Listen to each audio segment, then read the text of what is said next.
फटाक खबर सिर्फ 30 सेकंड में। डाउनलोड कीजिए तक ऐप।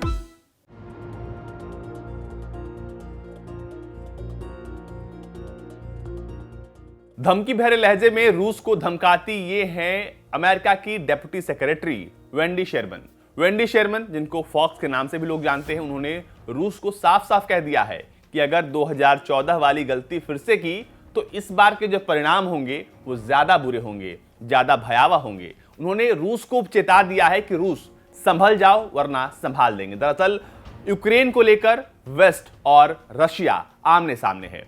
रूस लगातार ये कह रहा है कि जो भी कुछ हो रहा है उसके लिए सिर्फ वेस्ट और नाटो जिम्मेदार है, जबकि नाटो इस बात को साफ कर रहा है कि अगर यूक्रेन पर हमला होता है तो हम चुप नहीं बैठेंगे, हम आपको जवाब देंगे। वेंडी शेरमन ने साफ कर दिया है कि अगर रूस इस बार कुछ भी करता है तो वो इसके बुरे परिणाम भुगतेगा। सबसे पहले आप सुनिए कि आखिर वेंडी शेरमन ने क्या कुछ कहा है। हालांकि अगर रूस दूर चला जाता है तो ये बिल्कुल स्पष्ट होगा कि वे कूटनीति को आगे बढ़ाने के बारे में बिल्कुल भी गंभीर नहीं थे। इसलिए हम सामूहिक रूप से हर घटना की तैयारी कर रहे हैं। हमने इसे स्पष्ट कर दिया है और हमने आज फिर सीधे रूसियों से कहा कि अगर रूस यूक्रेन पर और आक्रमण करता है तो 2014 में उनके द्वारा किए गए हमले से कहीं अधिक बुरे और भयावह परिणाम होंगे। हम रूस के साथ बातचीत जारी रखने के लिए तैयार हैं। इस सप्ताह द्विपक्षीय और बहुपक्षीय संबंधों की भारी गति दर्शाती है कि संयुक्त राज्य अमेरिका और हमारे सहयोगी हमारे पैर नहीं खींच रहे हैं। ये रूस है जिसे एक कठोर विकल्प बनाना है। डी एस्केलेशन और कूटनीति या टकराव और परिणाम। हम उम्मीद करते थे और उम्मीद करते हैं कि नाटो रूस परिषद में और कल OSCE में SST में रूसी प्रतिनिधिमंडलों को राष्ट्रपति पुतिन को वापस रिपोर्ट करना होगा, जो हम सभी आशा करते हैं शांति और सुरक्षा चुनेंगे।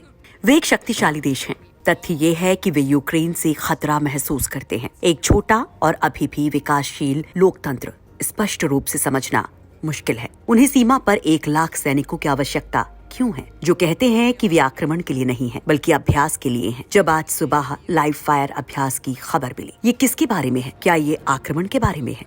क्या ये डराने के बारे में है? क्या ये विध्वंसक होने की कोशिश करने के बारे में है? मुझे नहीं पता, लेकिन ये राजनयिक समाधान प्राप्त करने के लिए अनुकूल नहीं है। इसलिए रूस के पास एक विकल्प है। मुझे लगता है कि रूस ने उन चीजों में से एक किया है जिसकी शायद उसने उम्मीद नहीं की थी। उसने पूरे यूरोप, नाटो और गैर नाटो सहयोगियों को समान सिद्धांतों, समान महत्वाकांक्षा, समान विचार साझा करने के लिए एक साथ लाया है।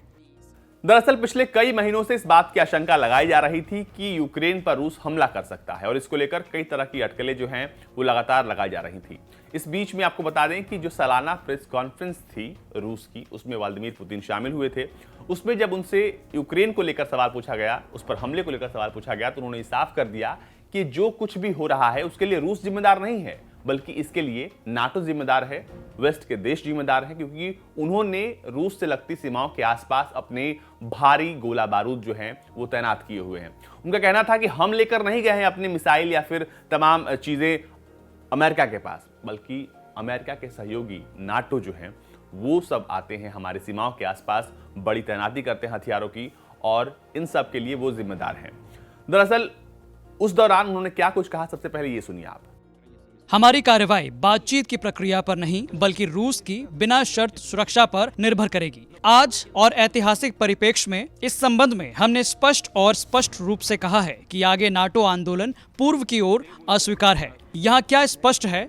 क्या हम अमेरिका की सीमाओं के पास मिसाइल डाल रहे हैं? नहीं, ये संयुक्त राज्य अमेरिका है जो अपने मिसाइलों के साथ हमारे पास आया है। वो पहले से ही हमारे दरवाजे पर है। आप मुझसे कुछ गारंटी की मांग कर रहे हैं, ये आप ही हैं जो हमें गारंटी देंगे। आप तुरंत दीजिए। 1991 में हमने अपने आप को 12 भागों में विभाजित किया था। ऐसा लगता है कि ये हमारे भागीदारों के लिए पर्याप्त नहीं है। रूस उनके लिए बहुत बड़ा है क्योंकि यूरोपीय देश खुद छोटे राज्य बन गए हैं। बयान के आखिरी में आपने सुना होगा कि 1991 का जिक्र रूस के राष्ट्रपति ने किया। 1991 जब सोवियत संघ अलग अलग हिस्सों में टूट गया, उसी का हिस्सा कभी यूक्रेन हुआ करता था। उन्होंने ये साफ कर दिया कि क्या इसके टूटने से बाकी देश खुश नहीं है। रूस के राष्ट्रपति को अभी भी सोवियत संघ के विघटन का बहुत बड़ा दुख है। उनके इस बयान से इस बात को हम साफ तौर पर देख सकते हैं, और अब इस बात को रूस चाहता है कि वापस से जो देश उसके कभी साथी हुआ करते थे वो वापस से उसके साथी बन जाएं। जो नहीं बन रहे हैं उनको रूस जो है वो जबरदस्ती कह लें उसके इलाकों को अपने इलाकों में शामिल कर रहा है। हालांकि अभी जो टकराव है, टकराव की स्थिति जो बनी हुई है उस पर दुनिया के तमाम देश नजर बनाए हुए, क्योंकि अगर ऐसा कुछ भी होता है तो ये एक तरीके से तीसरे वर्ल्ड वॉर की शुरुआत होगी।